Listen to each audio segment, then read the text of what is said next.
அவர் உதாரணமாக திகழ்ந்து கொண்டிருக்கிறார். ஆகவே இந்த தொகுதியினுடைய மக்கள் தேசியம் காப்போம் என்பதை மீண்டும் பாரத பிரதமர் 3வது முறையாக ஆட்சி அமைக்க வேண்டும் என்ற திருச்சியில் இந்திய ஜனநாயக கட்சியின் மாநாட்டில் அண்ணாமலை பேசிய போது இருக்கையில் காலியாக இருந்த காட்சிதான் இது. இதை போன்ற ஒரு மாநாடு நம்முடைய திருச்சி பகுதி பக்கத்துல முழுவதுமாக சுற்றி இருக்கக்கூடிய 100 கிலோமீட்டர் பகுதியிலிருந்து எங்கேயோ இடத்துல இப்படிப்பட்ட பண அரசியல்ல, குடும்ப அரசியல்ல மேடையில் இருக்கும் ஐயா பாரிவேந்தர் அவர்களை பற்றி நான்கு நல்ல விஷயங்களை பேச வேண்டும் என்பதற்காக அண்ணாமலை பேசுகின்றார். இல்லைங்க,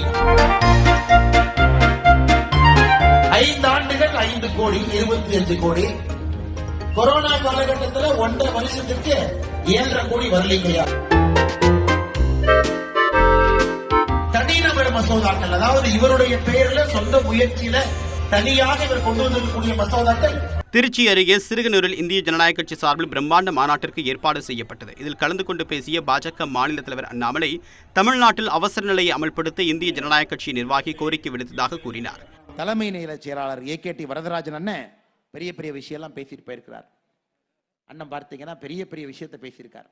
பேசுறது 2 நிமிஷமா இருந்தா கூட 356 இருந்து எல்லா பக்கம் சுத்தி இருக்கார். ஐயா மோடி ஐயாவை பொறுத்தவரை ஒரு ஜனநாயகத்திலே தவறு நடக்கும் பொழுது அது ஜனநாயகத்திலே சரிப்படுத்த வேண்டும் என்று நினைக்கக்கூடிய மோடி ஐயா.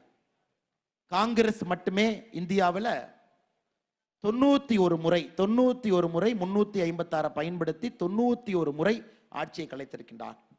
தொடர்ந்து பேசிய இந்திய ஜனநாயக கட்சியின் தலைவர் ரவி பச்சமுத்து தமிழ்நாட்டில் பாஜக ஐஜேக்கு இணைந்து ஆட்சி செய்யும் போது நாட்டின் பிரதமராக அண்ணாமலை இருப்பார் என்று கூறினார். மேடையில் பேசியோர் அனல் பறக்க முழங்கிய போதும் அதனை கேட்பதற்கு ஆட்களே இல்லை. ஏராளமான இருக்கைகள் வெறிச்சோடி காணப்பட்டன. தனிநபர் மசோதாக்கள், அதாவது இவருடைய பெயரில் சொந்த முயற்சியில தனியாக இவர் கொண்டு வந்திருக்கக்கூடிய மசோதாக்கள் இந்தியாவிலேயே